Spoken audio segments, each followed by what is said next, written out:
to the Cosmic Library. Here we discuss my favorite topics of history, the supernatural, and the wicked. It's now October, so it's time to kick things off. We will have this first episode to be all about the history of Halloween, its traditions, and where they originated from. Throughout October, we will discuss historical topics and stories that all pertain to the spooky season. So expect to hear some history or a scary tale featuring ghosts or cryptids. Without further ado, let's begin with our first topic, the history of Halloween. Grab yourself a cup of tea, a mug of coffee, or a cup of wine, and let's open the pages to the beginning.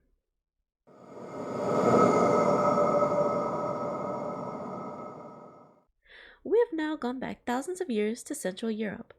Around this time, there were a collection of tribes who shared similar languages, beliefs, traditions, and cultures. Their main existence, according to what I could find, was first documented around the 7th or 8th century BC, before Halloween, and the other holidays that came before its title. What was celebrated back in the era of the Celts was the New Year's celebration of Samhain. It's usually pronounced Samhain, but I know that some people pronounce it Samhain, including me.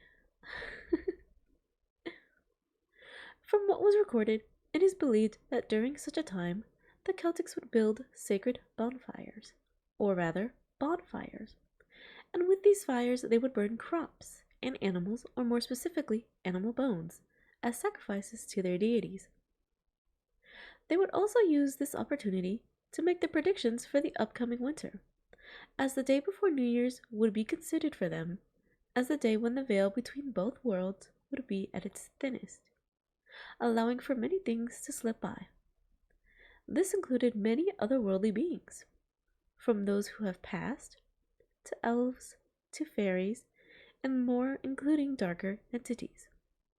And during these celebrations, they would also wear costumes that were made from dead animals, mainly by wearing their heads or their skins. These celebrations would mainly be held from October 31st to November 1st. Once the celebrations are over, the people would then relight their own hearth fires. The hearth fires would be put out earlier within the evening and relit afterward, using the fire from the bonfire, so that the fire would help protect them during the upcoming winter. However, by 43 AD, the Roman Empire had seized control over a majority of Celtic territory, and during the 400 years of their ruling, 2 of their own Roman festivals were put together with the celebrations of Samhain.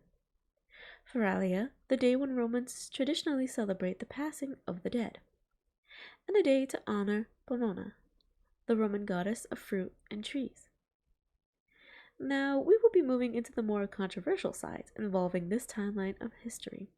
As you all know, the influence of the Catholic Church and Christianity became a major deal back in those days, especially within the Roman Empire.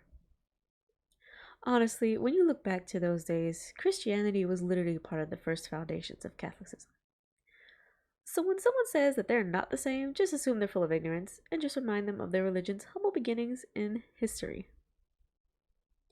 Anyway, on May 13th, 609 AD, the Pantheon, a historical temple-like structure meant for the worshipping of Roman gods and which had fallen into disrepair over the years, was dedicated to Rome by Pope Boniface. I don't know if I am saying his name correctly. The 4th, in honor of all the Christian martyrs. This leads to the Catholic Feast of All Martyrs' Day, which was established within the Western Church. Now, Pope Gregory III would later go on to include all the saints within the martyrs for the celebration, and eventually he would go to move the All Martyrs' Day from May 13th to November 1st. This would come to be known as All Saints' Day, later on, or All Hallows, All Hallowmas, and ultimately All Hallows' Eve, which leads to the modern title of Halloween. If that's not suspicious, then I don't know what is, considering that it literally falls along the days that were meant for the celebrations of Samhain, and with the wonderful amount of history around the church and their ways, many, including historians, believe that the reason for this change was so that they could purposefully fall on the Samhain holiday. Nothing says control like replacing someone's celebrations with your own, right? In 1000 AD, the church would go on to make November 2nd All Souls Day, a day to honor the dead. With these 2 days now, it definitely looks as though they really were trying to replace the Celtic celebrations of the dead with their own holidays. And their actions only made things a bit worse down the line, as some of their celebrations were similar to those done during the Samhain holiday, including bonfires, parades, and dressing up in costumes as saints, angels, or devils. Now that we've reached this point, let's look at the other ways these holidays are celebrated, and how they became the activities we know and love today.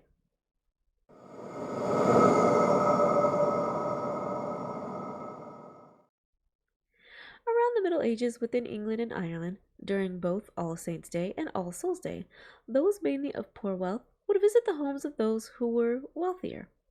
They would be given pastries that were known as soul cakes. Soul cakes were a type of pastry with the texture of that of a shortbread biscuit with sweet spices.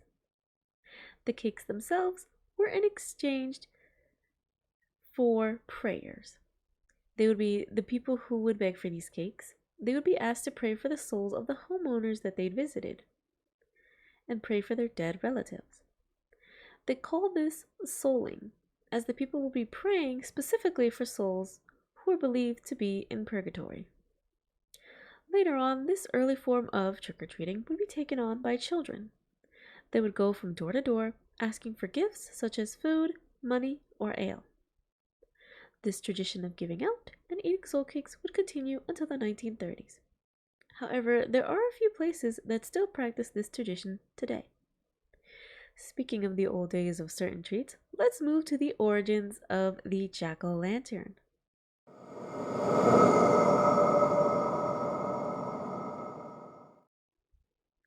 We all love going out to grab a large pumpkin to carve something cool into it, whether it be a monstrous face or an over-the-top figure of whatever it is we choose. But do you really know of where this tradition fully came from? Pick up your own pumpkin and let's get started with the tale of a legend of a man named Stingy Jack. The myth goes back to Ireland, where the people would go and gather large turnips and potatoes to use as their first canvases. When Irish immigrants came to the US, they brought with them this tradition, and of course later on it would be used on pumpkins.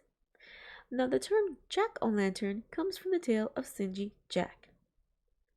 Now the story goes that long ago in a small village within Ireland there lived a drunkard. His name was Stingy Jack. He was a man that didn't have the best reputation among the townsfolk. He was known to have been a deceiver or a manipulator. One night, Satan himself overhears the stories of this man and his deeds, and takes it upon himself to follow him for his soul. While walking along a cobblestone path, fully drunk and wandering, he comes across a body with an eerie, twisted expression. And this turned out to be Satan himself. Realizing that his time has finally come to an end, Jack decided to make one final request. Seeing that there was nothing wrong with granting one final request, Satan allows it. Jack goes ahead and requests to let him drink ale before his departure. So Satan goes ahead and takes him to a local pub and gives him his request by ordering a lot of beverages for him. After finishing his drinks, Jack tells Satan that he doesn't have any money and asks for him to pay for the tab. So he manages to convince him to turn himself into a silver coin so that he could pay the bartender. Then when the bartender is not looking, he can change back. Satan does so and changes, as he was impressed by Jack's way of doing things. However, Jack managed to trick him, as he would then stick the coin into his pocket, where he also had a crucifix. Due to the crucifix being in his pocket, Satan was unable to escape and returned back to his normal form. In order for him to escape from his predicament, he needed to agree to Jack's terms.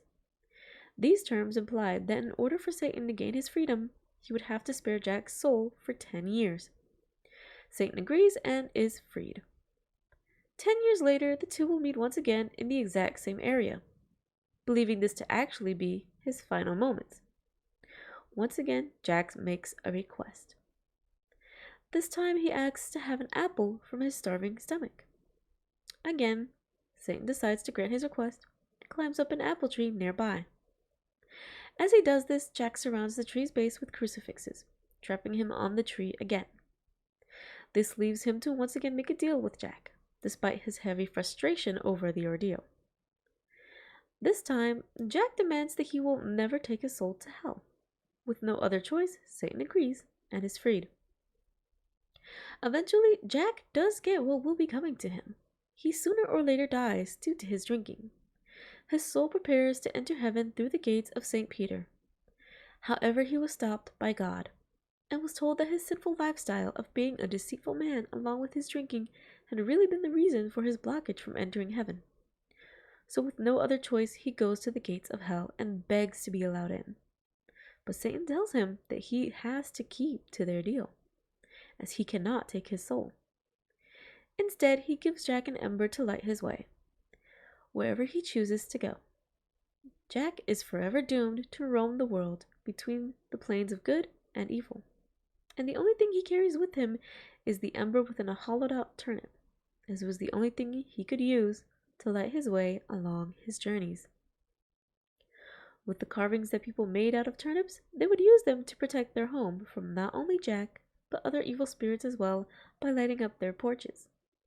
So be sure to keep an eye out on Halloween when you create your own carving and leave a light within it. You may see a wandering soul around it, or you could see the man himself as he's warded off because of your carving.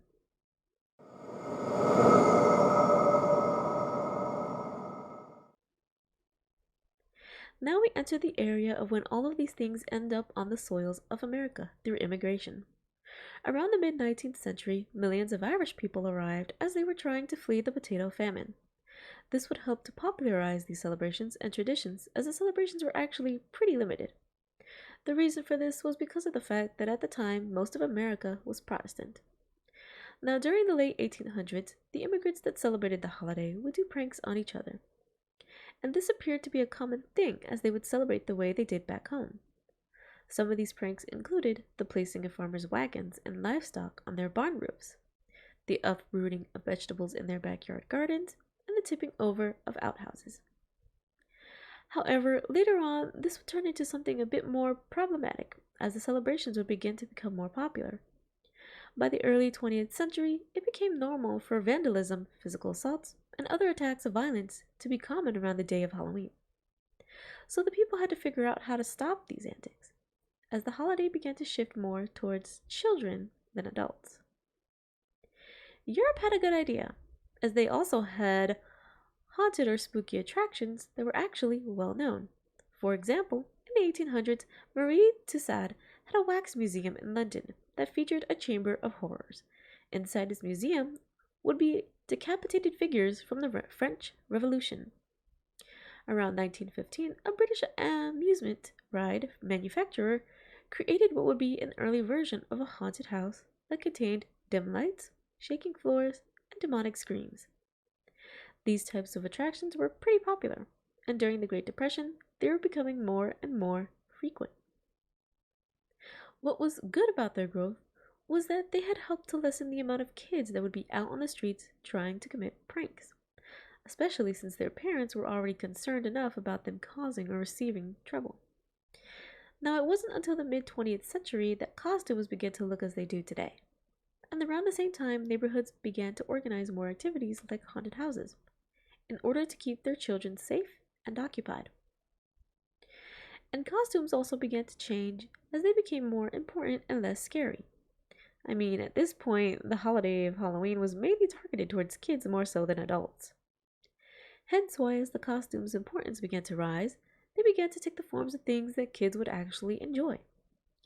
They would begin to look like their favorite characters from popular radio shows, comics, and movies.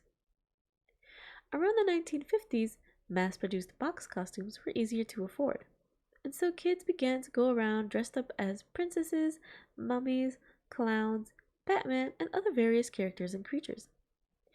Nowadays, though, costumes tend to be far more than what they had back then.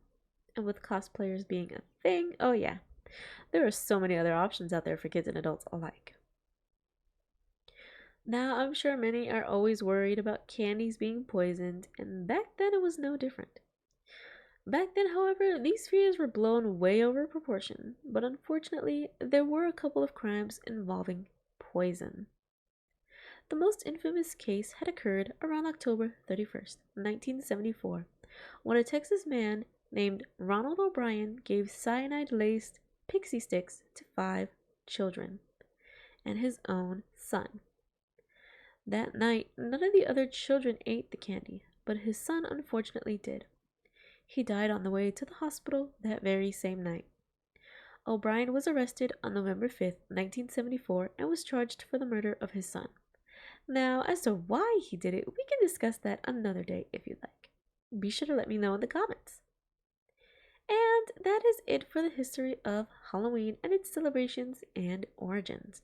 Next time we will look at another set of celebrations revolving around another popular yet similar holiday, the Day of the Dead, and also how people celebrate Samhain Day today within our modern culture. Well, let's close the book for this chapter, shall we?